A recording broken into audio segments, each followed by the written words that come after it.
Hello everyone, I'm Yogesh Chandra Shukla, your biology faculty. Welcome to Doubtnut, India's best educational platform। और हम बात करने जा रहे हैं एक नए टॉपिक पे जिसका नाम है ह्यूमन हेल्थ एंड डिजीज। ये टॉपिक आज डिस्कशन होगा और आज हम डिजीज के बारे में डिटेल में जानकारी रखेंगे। तो अगर आपको ये कॉन्सेप्ट अच्छा लगे तो वीडियो को लास्ट तक जरूर देखना, एंड तक जरूर देखना, अपने फ्रेंड के साथ भी शेयर कर देना और वीडियो को लाइक एंड कॉमेंट सेक्शन में बताना आज का ये सेशन आपको कैसा लगा। हम इस सेशन पे पूरी तरह से एनसीईआरटी बेस्ड कॉन्सेप्ट आप तक पहुंचाने की कोशिश कर रहे हैं ताकि कोई भी बच्चा जो नीट की तैयारी कर रहा हो, नीट की प्रिपरेशन कर रहा हो, उसकी पढ़ाई में कहीं पर कोई भी बोझ, कोई भी दर्द, कोई भी दुख ना आए। वो एनसीईआरटी को 1 to 1 लाइन टू लाइन हर चीज समझ जाए। मैं बहुत एक्स्ट्रा दूंगा या नहीं दूंगा इस बात का कोई शक नहीं है, लेकिन एनसीईआरटी तो पूरी तरह से आप लोगों के दिमाग में छपवा दूंगा, ये बात पक्की है। चलिए जनाब स्टार्ट करते हैं। मैंने लास्ट क्लास में आप लोगों को डिजीज के कॉन्सेप्ट के बारे में बताया था कि अरे डिजीज के कॉन्सेप्ट शुरू कहां से होते हैं। पहली बार किसने डिजीज के बारे में डिस्क्राइब किया था? तो वो साइंटिस्ट थे हमारे हिप्पोक्रेट्स और थे हमारे इंडियन आयुर्वेद के साइंटिस्ट जो थे हुआ करते थे। उन्होंने कहा था यार कि ब्लैक बाइल वाला जो इंसान होता है वो थोड़ा सा हॉट होता है, थोड़ा सा गर्म होता है, उसे बुखार सा होता है, और जो इंसान येलो बाइल वाला होता है वो एकदम बहुत सही तरीके का रहता है। पर ये बात विलियम हार्विन साहब ने रॉन्ग कर दी, कह दी यार नॉट एक्सेप्टेबल, ये बिल्कुल एक्सेप्टेबल है ही नहीं, क्योंकि एक्चुअली हमें जो बीमारियां होती हैं वो पैथोजेंस की वजह से होती हैं। उन्होंने सिस्टम खोजे थे हमारे शरीर के, सर्कुलेटरी सिस्टम है ना, स्केलेटन सिस्टम वगैरह वगैरह सब खोजा, और उन्होंने कह दिया नहीं नहीं असल में ये पैथोजेंस की वजह से होता है। ठीक है भाई। फिर हम आ गए डिजीज पे कि यार ये हेल्थ असल में होता क्या है। तो हेल्थ मैंने आपको बताया था सोशल, मेंटल, फिजिकल, बिहेवियर है ना, ये सारे इशू, वेलबींग। अगर कोई इंसान है तो वो हेल्दी पर्सन है, पर इसके अलावा अगर कोई और चीज़ है तो वो अनहेल्दी है। तो सारे एस्पेक्ट्स में आपको देखने हैं कि सोशल भी होना चाहिए, मेंटल भी होना चाहिए, फिजिकल भी होना चाहिए। ये डेफिनेशन दी थी WHO ने, नाम है वर्ल्ड हेल्थ ऑर्गेनाइजेशन। इसके अलावा अगर आप ह्यूमंस में जाएंगे तो ह्यूमंस में डिजीज के बहुत सारे रीजन बनते हैं। एक तो इनेट, जन्मजात, जेनेटिकली हो गया, ठीक है। दूसरा फिर एक्वायर्ड हुआ, तो एक्वायर्ड के भी बहुत सारे रीजन है। या तो डिफिशियंसी हो गई किसी चीज़ की, या तो डीजनरेशन हो गया किसी चीज़ का, किडनी फेल हो गया, डिफिशियंसी हो गई vitamin A, vitamin B, vitamin C, vitamin D, ये डिजीज हो गई, या फिर एलर्जी हो गई आपको, और या तो फिर कोई पैथोजेनिक आपको, पैथोजेंस ने आकर आपको नुकसान पहुंचा के चला गया। तो ये जो नुकसान पहुंचा के जाने वाली चीजें हैं ये इन्फेक्शियस है, वो एक इंसान से दूसरे इंसान में फैलती हैं। इन्हें इन्फेक्शियस डिजीज कहा जाता है, जो वेक्टर्स के थ्रू फैलती हैं, जो किसी पैथोजेंस की वजह से होती हैं। जहां पर कोई ऑर्गेनिज्म पैथोजेंस के नाम से जाना जाएगा, जैसे मान लो बैक्टीरिया, वायरस, फंगस, प्रोटोजोआ, हेलमिंथेस, ये लोग जो हैं फैलने का रीजन लेकर आएंगे। जबकि अगर आप हम ये बात कर दें कि नॉन इन्फेक्शियस, तो भैया वो उसकी पर्सनल गलती की वजह से हुआ है। वो या तो कुछ चीज़ नहीं खा रहा है तो डिफिशियंसी हो गई, कुछ चीज़ एक्स्ट्रा बिहेव कर दिया तो एलर्जी हो गई, कुछ चीज़ जो है वो खराब हो गया, ज़्यादा शराब वराब पीने से किडनी खराब हो गया तो डिजेनरेटिव हो गया, कैंसर हो गया। ये सब आपके नॉन इन्फेक्शियस डिजीज में आते हैं। तो हम इस चैप्टर में पूरा इन्फेक्शियस और नॉन इन्फेक्शियस दोनों पढ़ेंगे, और शुरुआत कर रहे हैं इस चैप्टर का सबसे पहला पार्ट। हम बात करेंगे इन्फेक्शियस नॉन इन्फेक्शियस डिजीज का पहला पार्ट। मैंने आपको बहुत सिंपल तरीके से समझाया था कि इन्फेक्शियस मतलब क्या है। इन्फेक्शियस मतलब, इन्फेक्शियस का मतलब यार जिससे इन्फेक्शन हो, और इन्फेक्शन किससे होगा? इन्फेक्शन के लिए जरूरी है, कैंसर क्यों नहीं फैलता एक इंसान से दूसरे इंसान में? रीजन है कि कैंसर किसी ऑर्गेनिज्म की वजह से थोड़े ना हो रहा है। कैंसर किसी ऑर्गेनिज्म की वजह से थोड़े ना हो रहा है कि वो ऑर्गेनिज्म तुम्हारे शरीर में आ जाएगा तो फैल जाएगा। कोरोना हो रहा था क्योंकि कोरोना वायरस की वजह से हो रहा था, ठीक है। टाइफाइड फैलता है क्योंकि वो टाइफाइड एक बैक्टीरिया की वजह से फैलता है। न्यूमोनिया फैलता है क्योंकि वो बैक्टीरिया की वजह से फैलता है। एलर्जी कोई बैक्टीरिया नहीं है। विटामिन सी की कमी से स्कर्वी हो गया, वो कोई ऑर्गेनिज्म नहीं है, तो वो तुम्हें नहीं फैलेगा। तो ये एक बेसिक कॉन्सेप्ट होता है कि यार फैलने ना फैलने के पीछे रीजन कौन है? फैलने के पीछे रीजन है ऑर्गेनिज्म बेस्ड डिजीज। कोई ना कोई ऑर्गेनिज्म से अगर कोई डिजीज हो रही है ना, कोई ना कोई माइक्रोब्स की वजह से कोई डिजीज हो रही है तो वो फैलेगी, पर अगर विदाउट माइक्रोब्स हो रही है तो वो नहीं फैलेगी, ठीक है। तो हम आते हैं, स्टार्ट करते हैं। When the functioning of one और मोर और organs and system of the body adversely affect, जब हमारी बॉडी में अफेयर्स एडवर्सली अफेक्ट आने लग जाते हैं, है ना, characterised by appearance of various sign and symptoms, we say that we are not healthy. मतलब कुछ हमारे पास कुछ एडवर्स इफेक्ट दिखाई देने लग जाए, हमारे जो सिस्टम है, हमारे ऑर्गन है, वो प्रॉपर वर्क ना कर पाए, है ना, एडवर्सली इफेक्ट शो करने लग जाए, और वो प्रॉपर फंक्शन, जैसे सांस लेना है, खाना है, भूख लग रही है, ब्लड सर्कुलेशन है, ये सारा कुछ अगर जो काम है वो नहीं हो पा रहा है, मतलब हम अनहेल्दी हो गए हैं भाई, हमारे यहाँ शरीर नहीं हो रहा है। So we have a disease, मतलब हम ये कह देते हैं कि हमें फिर बीमारियां हो गई। तो disease have can be broadly grouped into two parts, infectious and two second point is a non infectious। तो हम ये बात कर लेते हैं, ठीक है। तो अगर हम बात करेंगे कि जो इजीली एक इंसान से दूसरे इंसान में, देखो ये बहुत छोटी सी चीज है बेटा, लेकिन फिर भी अगर नीट में असर्शन रीजन में कंफ्यूजन पैदा हो गया ना, तो फिर हो गई भैंस पानी में। तो इसलिए याद रखना, इन्फेक्शियस जो एक इंसान से दूसरे इंसान में फैल जाए, ठीक है। So one person to another person, एक इंसान से दूसरे पर्सन में जाए और जाने के बाद इजिली ट्रांसमिट हो जाए, वो इन्फेक्शियस पर्सन है। और आप इस बात में बिल्कुल ध्यान रखना कि ये जो है ये बहुत कॉमन है, diseases are very common and every one of us suffer from these at sometimes। आपने कभी न कभी इन सब चीज़ों बीमारियों से फैला ही होगा, सर्दी खांसी बुखार वगैरह वगैरह, कुछ ना कुछ कोरोना वोरोना जो भी है सब इन्फेक्शियस है। बेस्ड ऑन किस बात पे बेस्ड है ये पूरी तरह से, या इन्फेक्शियस थ्रू किसके होगा, वो आपके ऑर्गेनिज्म माइक्रोब्स की वजह से फैलता है। बट अगर हम बात करें कि infectious disease like AIDS are fatal, है ना, मतलब इनमें से कुछ एड्स इन्फेक्शियस डिजीज भी हैं जो बहुत ज़्यादा मतलब माँ से बच्चों में भी फैल रही हैं, और वो बहुत ज़्यादा क्या बोलना चाहिए कि मतलब जानलेवा भी आपके लिए बहुत ज़्यादा है, मतलब है ना, डेडली कॉम्बिनेशन इनका है इन डिजीज़ का। अच्छा, कुछ इन्फेक्शंस ऐसे भी हैं, जैसे हम लोग एड्स के बारे में अपन मान लें कि एड्स यार माँ से बच्चे में फैला, जस्ट सोच के देखना, माँ से बच्चे में फैला, तो क्या वो जेनेटिकल डिसऑर्डर है? ये क्वेश्चन बहुत पूछा जाता है। तो क्या है वो जेनेटिकल डिसऑर्डर है, माँ से बच्चे में गया? नहीं भाई साहब, माँ से बच्चे में गया है, वो फैला है, बट वो इन्फेक्शन की वजह से फैला है, वो वायरस की वजह से फैला है, जीन्स की वजह से नहीं फैला। जब तक कोई चीज जीन्स की वजह से नहीं फैलेगी तब तक आप उसे जेनेटिकल डिसऑर्डर, है ना, इनहेरिटेबल नहीं कह सकते आप उसे। सो इसलिए याद रखना, एड्स एक स्पेशल कैटेगरी में है जो समटाइम्स माँ से बच्चे में फैल जा सकता है, और वो एक नया कॉन्सेप्ट आता है कि माँ से बच्चे में फैल तो सकता है, बट उसका जो कॉन्सेप्ट है कि वो इन्फेक्शियस डिसऑर्डर ही है, और ये जानलेवा भी हो सकता है, डेडली डिजीज है। नॉन इन्फेक्शियस डिजीज अगर कैंसर को देखा जाए, so major cause of death हमारे पास जो कैंसर है, नॉन इन्फेक्शियस में कैंसर है, किडनी फेलियर है, हार्ट फेलियर है ना, ये सब डिजीज है। Drugs and alcohol abuse can affect our health and adversely. तो ये सारी चीजें हैं जो हमें नुकसान पहुंचाती हैं, जो ड्रग्स हैं, जो अल्कोहल है, जो स्मोकिंग है, ये सब भी हमें नुकसान पहुंचाती हैं। और यही पूरे चैप्टर की जान है, यही पूरे चैप्टर में हमें बात करनी है कि भैया ये कौन कौन है और क्या क्या करता है और कैसे फैलता है। सबसे पहले मैंने सबका फ्लो चार्ट आपको बना दिया था कि इन्फेक्शन जो होते हैं वो कौन कौन से कैसे कैसे होते हैं। मैं आपको पहले से एक पॉइंट बता दूं कि आप इस चैप्टर में क्या क्या पढ़ने वाले हैं। आप इस चैप्टर में इन्फेक्शियस डिजीज में क्या क्या बात करने वाले हैं।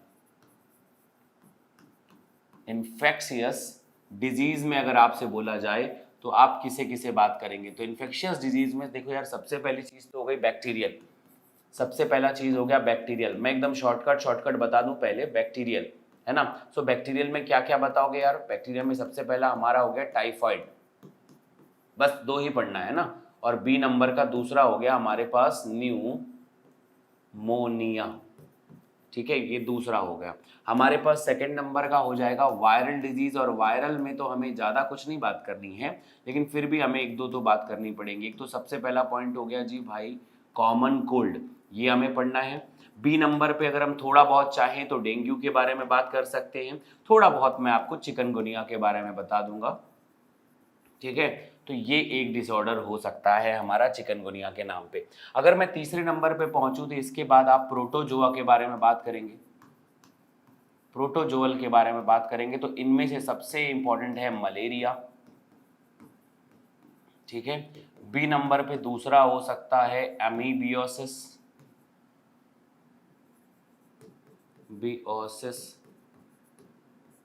ठीक है, ये हो जाता है हमारे पास में। इसके बाद हमारे पास सी नंबर पे अमीबियोसिस, है ना, ये मेन दो हैं इसमें से। इसके बाद हमारे पास फोर्थ नंबर पे आता है हेलमेंथिस, और हेलमेंथिस से सबसे पहला जो हमारे पास में फैलता है फाइलेरिसिस,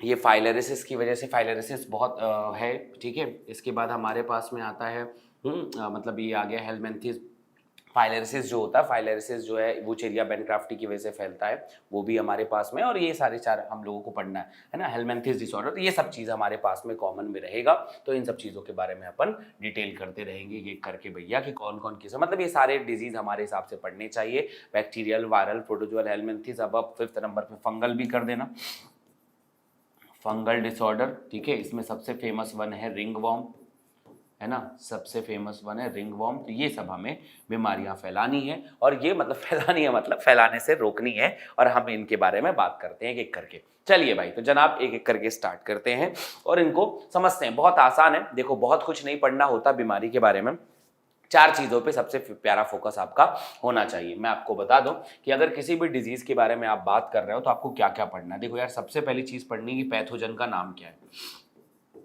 सबसे पहले आप ये बात कर लो कि पैथोजन का नाम क्या है। दूसरा, आप ये ध्यान रखो कि पैथोजन का जो है ना वो टारगेट ऑर्गन कौन सा है। जब तुम्हें टारगेट ऑर्गन समझ में आ जाएगा तो ये किसके थ्रू इन्फेक्टेड थ्रू किसके थ्रू होगा, इन्फेक्शन किसके थ्रू होगा, ठीक है। तो आप ये याद रखना इनके पास में कि ट्रांसमिटेड थ्रू किसके थ्रू फैलेगा, ये एक बहुत बड़ा क्वेश्चन पूछा जाता है, आप इसके बारे में याद रखना। ट्रांसमिटेड थ्रू किसके थ्रू फैल रहा है, ये बात कर लेना। उसके बाद 4th नंबर पे फिर हमारे पास में आता है एक अच्छा कॉन्सेप्ट, सिम्टम्स, और ट्रीटमेंट हर किसी का नहीं पूछा जाता। तो ये 4 बातें सबसे ज्यादा क्वेश्चन के इंपॉर्टेंट की हैं कि भैया कभी भी कोई डिजीज पूछे तो पैथोजन जरूर याद रखना कि किससे किससे फैला, कहां पर फैला, टारगेट ऑर्गन कौन सा है। और टारगेट ऑर्गन से तुम्हें ये समझ में, जैसे मान लो तुम्हारे फेफड़े में फैल रहा है, पक्की बात है हवा से आया हुआ है, लंग्स से आ रहा है, लंग्स में आया है मतलब पक्की बात है तुम्हारे हवा से आया, तुम्हारे अगर इंटेस्टाइन में फैल रहा है मतलब पक्की बात है तुम्हारे खाने और पानी से आया है, समझ रहे बात को। ब्लड में गया है मतलब पक्की ना पक्की कोई ना कोई बात जो है, कोई ना कोई वेक्टर कट किया होगा तभी तुम्हारे शरीर में एंट्री किया होगा। तो ये एक बहुत कॉमन सी बात है जो ऐसा फैलने का रीजन बनता है। तो चलिए सबसे पहले बेसिक तरीके से स्टार्ट करते हैं। ये कुछ एनसीईआरटी की लाइन है, इनके ऊपर एम्स में क्वेश्चन एक आध बार पूछे गए हैं, इसलिए मैं आप लोगों को ये एक्सप्लेन कर देता हूं, ठीक है भाई। So common disease in human, सबसे ज्यादा कौन सा फैलता है, तो हमारी बॉडी में बहुत ज्यादा bacteria, virus, fungi, protozoans and helminths से डिजीज होती है। तो आप ये पांचों का नाम जरूर याद रखना कि हमारे लिए सबसे ज्यादा मतलब इन्फेक्शियस कोई है तो बैक्टीरिया है, वायरस है, प्रोटोजोआ है, हेलमिंथिस है और फंगस है। इसको इसलिए पढ़ना बहुत जरूरी है बेटा कि आप इसे जानते हो कि यार ये बैक्टीरिया मोनेरा किंगडम में आता है, अगर आपने नहीं पढ़ा तो पता लगा दो। वायरस कोई किंगडम में है नहीं, फंजाई किंगडम में ही आता है। इसके अलावा कभी क्वेश्चन ये पूछा जा सकता है कि प्रोटोजोअल तो प्रोटोजोआ का किंगडम ही है, ठीक है। प्रोटिस्टा हेलमिंथिस जो है वो एनिमल किंगडम में भी होता है, ठीक है, एनिमल किंगडम में भी होता है मतलब एनिमल किंगडम में ही होता है, ठीक है। तो ये बात याद रखना कि हमें मोनेरा, ऐसा नहीं कि सिर्फ बैक्टीरिया, हम अपना दुश्मन सिर्फ बैक्टीरिया और वायरस को बना के बैठे, ऐसा नहीं है भाई। पेट में जो कृमि होती है वो जो बच्चों में हो जाती है ना, वो किसकी वजह से होती है, एनिमल्स की वजह से, वो हेलमिंथिस हैं, एस्केलमिंथिस, ठीक है। जो आपको अमीबियोसिस होता है ना, जो ये सब अमीबियोसिस, अमीबी का अमीबी होता है, वो सारे प्रोटोजोआ की वजह से फैलते हैं। प्रोटोजोआ क्या है, प्रोटिस्टा। आपको रिंगवर्म होता है, दांत खाज खुजली, किसकी वजह से, फंगस की वजह से होता है। वायरस से होने वाली कोरोना बीमारी अलग कहानी है, बैक्टीरिया से होने वाली। तो दुनिया में कोई एक दुश्मन नहीं है तुम्हारा, हजारों दुश्मन है, और बारी बारी से कोई जो दुश्मन नहीं भी होता वो भी बन जाता है। जस्ट लाइक अभी कोविड है ना, वो आपको चेंज कर करके यार एकदम गजब बीमारी फैला दिया फिर तो आपको, है ना। तो वैसे ही अपने आप को चेंज करता रहता है। So could cause disease in man, जितने भी हमारे मैन होते हैं सच में कुछ ऑर्गेनिज्म जो है इसको अपन पैथोजेंस कहते हैं। जो ऑर्गेनिज्म हमें नुकसान पहुंचाएगा वो पैथोजेंस कहलाता है। ये लाइन भी अपने दिमाग में रखना, व्हाट इज पैथोजेंस। पैथोजेंस मतलब वो ऑर्गेनिज्म, ठीक है, causing disease, causing infection, causing degeneracy, जो भी आपको कॉज करेगा वो सारा का सारा पैथोजेंस कहलाएगा, ये पक्की बात याद रखना। So most of the parasite are there for the pathogens as they cause harm to the host by living in और ऑन देम। ये एक बहुत इंपॉर्टेंट लाइन होती है, इसे भी बहुत ध्यान रखना कि मोस्ट ऑफ द पैरासाइट जितने पैथोजेंस हैं वो पैरासाइट हो सकते हैं, ठीक है, पैरासाइट हो सकते हैं। वो असल में हमें क्यों मारना चाहते हैं, सोचा है कभी आपने उनका मतलब उनका उद्देश्य क्या है, एम्बिशन क्या है। असल में वो हमसे कभी खाने के लिए, कभी अपने मतलब क्या बोलना चाहिए, हैबिटेट के लिए, वो इसलिए हमारे शरीर में रहने आते हैं। और जब हमारे शरीर पर डिपेंडेंट है या हमारे शरीर में डिपेंडेंट है, दो चीजें हो सकती है, ठीक है, इन एंड ऑन। मतलब जैसे कुछ लोग हैं, जैसे अमीबियोसिस होगा तो वो तुम्हारे पेट के अंदर मतलब जो हमारी जो स्मॉल इंटेस्टाइन है उसके अंदर ही रहेगा, तो इंटेस्टाइन के अंदर रहेगा, स्टमक के अंदर रहेगा, तो यार वो तो तुम्हारे शरीर के अंदर ही चला गया। पर जस्ट लाइक मान लेते हैं बैक्टीरिया है, वो भी तुम्हारी बॉडी के अंदर चला गया। पर कुछ लोग और भी हैं जो शरीर के बाहर की तरफ से पैरासिटिक तरीके से भी तुम्हें बीमारियां फैला सकते हैं। जितने भी पैथोजेंस हैं वो समटाइम पैरासाइट्स होते हैं, हमारी बॉडी में अलग अलग तरीके से रहते हैं। अच्छा, पैथोजेंस की अच्छी बात या बुरी बात दोनों ये कहो कि जब भी वो हमारे शरीर में आते हैं उनके अंदर एक क्वालिटी होती है कि वो अपने आप को जैसा देश वैसा भेष ढाल लेते हैं।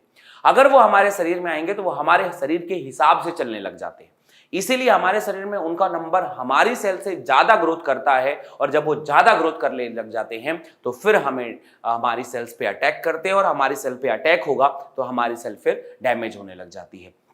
जो ये पैथोजेंस हैं, the pathogens can enter our body by various means, multiply and interfere with the normal vital activities. मतलब बहुत बेसिक सा कॉन्सेप्ट है कि यार पैथोजेंस हमारी बॉडी में एंटर किया, ठीक है, करेगा ही, वो एंटर किया, एंटर करने के बाद वो हमारे अलग अलग मीन्स में एंटर किया, जैसे भी कोई खाने से एंटर किया, कोई हवा से एंटर किया, कोई खून से एंटर किया, कोई किसी तरीके से एंटर किया, सब लोग अलग अलग तरीके से एंटर करते हैं। एंटर किया उसके बाद खूब मल्टीप्लाई करेंगे। मल्टीप्लाई क्यों?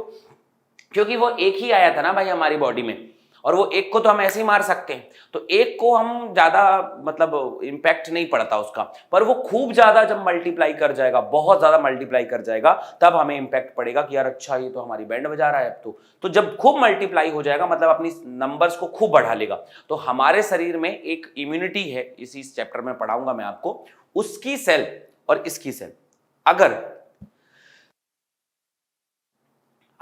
इसका नंबर, इम्यूनिटी का नंबर ज्यादा है, हमारी सेना ज्यादा बड़ी है और इसकी सेना कम है, तो ये इसको मार देगा और हमें पता भी नहीं चलेगा, और कई बार मार भी देता है, पता भी नहीं चलता। पर अगर इसका नंबर बढ़ गया और हमारी इम्यूनिटी के नंबर कम है तो ये हमें अटैक कर देगा, और हम फिर वो सर्दी, खांसी, बुखार और दुनिया भर की बीमारियां फैलने लग जाएंगी। समझे?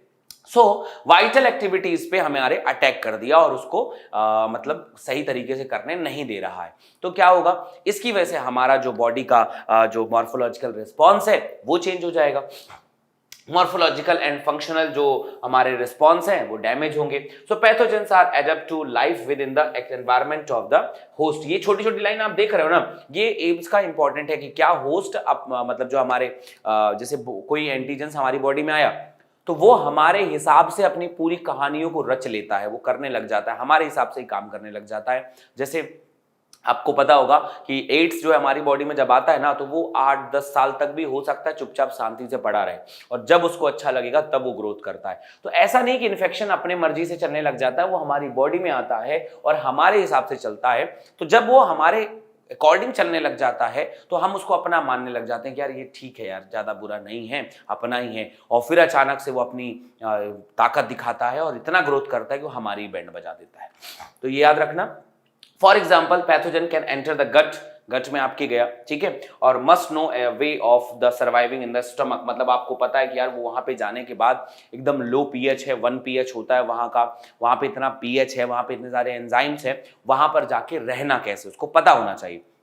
तो वो वहां जाकर हमारे पीएच के हिसाब से खुद को अडॉप्ट कर लेता है, और लो पीएच पे अडॉप्ट कर लिया, फिर कुछ दिन तक रेजिस्ट करेगा। Resistance the various digestive enzyme, बहुत सारे एंजाइम जो उनको डाइजेस्ट कर सकते थे उनसे भी उसने अपने आप को बचाया और बचा लिया। तो जब इतनी मेहनत करेगा तो नुकसान तो पहुंचाएगा। और याद रखना, in few representative members from different group, जो अलग अलग तरीके से पैथोजन डिस्कस्ड अलॉन्ग विथ, हम आगे डिस्कशन करेंगे कि वो कैसे कैसे आता है, कैसे कैसे हमारे बॉडी में आ जाएगा, हम उसको कैसे कंट्रोल कर सकते हैं और क्या हमारा मेथड होना चाहिए। तो ये एक बेसिक सी बात है, एनसीईआरटी की लाइन पढ़ाना बहुत जरूरी इसलिए हो जाती है क्योंकि ये इंपॉर्टेंट है।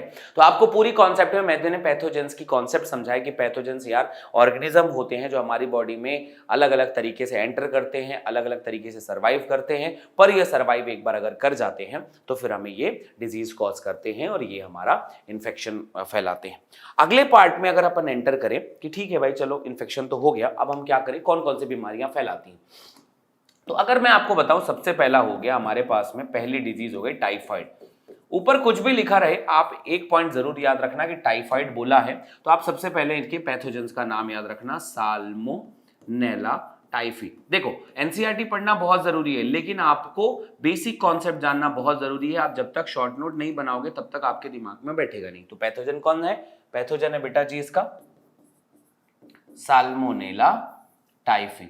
ठीक है, पक्की बात है बैक्टीरिया ही होगा, है ना, ये हमें याद है, बैक्टीरिया हो गया। ठीक है, अब अगला क्वेश्चन आता है कि अगर आपसे पता चल जाए कि टारगेट ऑर्गन क्या होगा, मतलब यह होता है ट्रांसमिटेड थ्रू। ट्रांसमिटेड थ्रू किसके थ्रू फैला हुआ है, ये मैंने कहा ही था। आप अगर ये 4 लाइन आप बता दिए तो आप बताएंगे तो आप यहां पे कहेंगे बेटा कंटामिनेटेड। कंटामिनेटेड का मतलब है मतलब एकदम खराब वाला, कंटामिनेटेड फूड एंड वाटर, गंदा पानी और गंदा खाना, कंटामिनेट फूड एंड वाटर, ये कंटामिनेट थ्रू इसके थ्रू फैल रहा है। सो पक्की बात है फूड एंड वाटर तुम्हारे लंग्स में तो जाता नहीं होगा, तो तुम्हारा टारगेट ऑर्गन कौन सा होगा? सोचो टारगेट ऑर्गन कौन सा होगा? तो तुम्हारा टारगेट ऑर्गन होगा मेरे बच्चे मतलब एलिमेंट्री कैनाल, और मैं जनरली यहाँ पर कहता हूँ इंटेस्टाइन। जनरली टाइफाइड में जो है ना इंटेस्टाइन पे सबसे ज्यादा इन्फेक्शन होता होगा। ठीक है, मान लिया। अब इसके बाद करते अब आते हैं सिम्टम्स की बारी।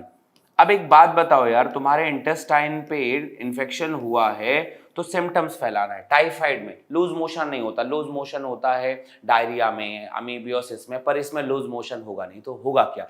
तो तुम्हें सबसे ज्यादा पहले तो गजब का पेन होगा भाई पेट में। ठीक है, गजब का पेन होगा, कॉन्स्टिपेशन होने लग जाएगा, फ्लूइड बाहर जाएगा ही नहीं। ठीक है, मरोड़ होने लग जाएगी और दुनिया भर की समस्याएं उसी से रिलेटेड होंगी, बस खत्म। आपको भूख नहीं लगेगी, आपको अच्छा नहीं लगेगा, आपको मतलब फीवर होने लग जाएगा, सबसे जबरदस्त फीवर। याद रखना सिम्टम्स की अगर बात करें, बहुत तेज फीवर होता है जी, 39 to 40 डिग्री सेल्सियस, ये पहला रीजन है। इसके बाद कॉन्स्टिपेशन, ये दूसरा सबसे बड़ा रीजन है। इसके बाद लॉस ऑफ एपेटाइट। ठीक है, ये याद रखना कि ये इनके पास में सबसे बड़ा रीजन निकल कर आता है ना। ये यहाँ पर बहुत बड़ा 3-4 रीजन निकल कर आते हैं बीमारियों के, बाकी खत्म, कोई बहुत बड़ी चीज नहीं है। पेन होगा, कॉन्स्टिपेशन होगा, सीधी सी बात है बीमारियां होने वाली हैं। ठीक है, सो स्टोमक पेन, स्टोमक में पेन होगा हमारे, है ना, और हेडेक तो होना ही है। हेडेक तो वैसे ही चलता रहता है यार, तो अब मान लो सोचो बीमारी होगी तो हेडेक तो होना ही होना है, तो बस खत्म। यही है हमारे पास में 4 बातें। अब आइए एनसीईआरटी की लाइन को पढ़ाता हूं मैं। और अच्छा, इसका सबसे खास बात मैं आपको बताऊं वो ये है 39 to 40 डिग्री सेल्सियस। और किसी डिजीज में भाई साहब इतना तेज बुखार नहीं होता 39 to 40 डिग्री सेल्सियस, या फिर मेंशन नहीं किया जाता, पर यहां पर स्पेशली मेंशन किया जाता है टाइफाइड के लिए। So salmonella typhi is a pathogen, सबसे पहली बात लिखा हुआ है, pathogen bacterium which cause typhoid. ये बात बिल्कुल सही है, सारे बच्चों को पता है, ठीक बात है। कहां फैलेगा जी? तो this pathogen generally enter the small intestine. So सीधी सी बात है, ये इंटेस्टाइन में एंटर कर रहा है, स्मॉल इंटेस्टाइन में एंटर कर रहा है। हाँ, ये भी लिख लेना यार, सिर्फ इंटेस्टाइन मत लिखना, स्मॉल भी लिख लेना। ठीक है, स्मॉल इंटेस्टाइन में एंटर कर रहा है। सीधी सी सवाल है भाई कि स्मॉल इंटेस्टाइन में आया होगा, हवा से तो आएगा नहीं, किसके थ्रू आएगा बेटा? तो food and water contaminated with them, ये दोनों इसमें से फैला हुआ है। ठीक है, ये फैला विद देम, ये दोनों फैला हुआ है, and migrate to the other organs through blood. इसके बाद सबसे पहली चीज यहां पर आती है कि पहले भाई साहब आपके खाने से आया, आपके इंटेस्टाइन में पहुंचा, जब यहां पर पहुंच गया तो इसके बाद ये ब्लड में एंटर करेगा और ब्लड से पूरी बॉडी में फैल जाएगा, मतलब गजब का इन्फेक्शन आपको फैला देगा। ठीक बात है, आगे पहुंचे, sustained high fever 39 to 40 degree Celsius, 39 to 40 degree Celsius आपको गजब का फीवर होगा, वीकनेस आएगी, हेडेक होगा, स्टमक पेन होगा, लॉस ऑफ एपेटाइट, है ना, वो कॉन्स्टिपेशन, इनका कोई दिक्कत की बात नहीं है, कॉमन सिम्टम ऑफ डिजीज। ठीक है, सिम्टम्स मैंने यहाँ पे सारे लिखे हुए हैं। अब पॉइंट आता है कि समटाइम्स अगर ये बहुत जल्दी ठीक ना किया जाए ना तो इंसान की डेथ भी हो सकती है, बहुत डेडली डिजीज है ये वाली। ठीक है, सो बहुत सारे केस में बीमारी इंसान मर भी जाता है। इनमें एक बहुत इंपॉर्टेंट चीज आती है कि अगर आपको ये बीमारी हो गई है सो कन्फर्मेटिव टेस्ट क्या होगा। तो अगर आप कहीं पे यहीं पे लिख लें, अच्छा होगा कि मतलब शॉर्ट नोट ऐसी बनाओगे ना कि यार कन्फर्मेटिव टेस्ट क्या होने वाला है। ठीक है, कन्फर्मेटिव टेस्ट, तो ये टेस्ट जो है अगर आप पता लगाना चाहते हो कि आपको टाइफाइड हुआ है कि नहीं होगा, सो आप इसे विडाल टेस्ट कर सकते हैं। विडाल टेस्ट, ये नाम याद रखना, विडाल टेस्ट करते हैं। ठीक है, ये बात हो गई। इसके लिए टाइफाइड के लिए एक स्पेशल केस बहुत स्टडी की जाती है, केस स्टडी बहुत इंपॉर्टेंट है। एक समय पे इंग्लैंड की कुछ जगहों पर, ठीक है, मतलब एकदम फैक्ट्रीज बढ़िया लगी हुई थी, वहां पर एक मेस वाली आंटी थी, नाम था मैरी मैलॉन, नाम था मैरी मेलोन। मैरी मेलोन खाना बनाती थी, उन्हें नहीं पता था कि जिस खाने से वो खाना बनाती हैं, मतलब पहले अब लोगों को इतना नहीं पता होता था बीमारी, साफ सफाई वगैरह, जैसा भी अभी देखो, अभी आज से अगर 10-20 साल पहले आप देखोगे तो आज भी गांव में बहुत लोग जो है तालाब के पानी से पीते हैं, तालाब के पानी में नहाते हैं, तालाब के पानी में जो भी है सब करते रहते हैं, है ना, वो सब नॉर्मल होता है। या फिर कुएं के पानी से नहाते हैं। अब सोचो उसमें अगर इन्फेक्शन हो जाए तो वो तो थोड़ी ना पता चलेगा उसको यार कि कौन सा बीमारी फैला दी। तो वैसे ही वो भी बेचारी एक नल के पानी से खाना बनाती थी और खाना बना के उस इंडस्ट्रियल एरिया को सर्व किया करती थी। तो बहुत सारे लोग इंडस्ट्रियल एरिया में रहते थे जो उनके यहाँ खाया करते थे। अचानक से देखिए एक कॉमन डिजीज सबको लगातार होने लग गई, सबको हेडेक होने लग गया, 39 to 40 डिग्री सेल्सियस फीवर आने लग गया और सब बहुत लोग मरने भी लग गए उसकी वजह से, कुछ लोग मर भी गए। तो पता चला कि यार इन सब चीजों में कॉमन क्या है ना, इंडस्ट्रियल एरिया में ऐसा क्या चीज है कि सबको एक जैसी बीमारी हो रही है। तो पता चला कि वो टाइफाइड हो रहा है। फिर पता लगाया कि यार क्यों हो रहा है, तो फिर उसमें फिर रिसर्च किया गया कि वो सारे लोग जिनको टाइफाइड हो रहा है वो खासकर एक स्पेशल मेस में खाना खाते हैं और वो था मैरी मेलोन का। उस दिन से मैरी मेलोन का नाम फेमस कर दिया गया और कह दिया गया टाइफाइड मैरी, क्योंकि उसने सबसे बड़े स्तर पे लोगों को फैलाया था और उसके ऊपर स्टडी की गई थी, इसलिए उसका नाम रख दिया गया टाइफाइड मैरी।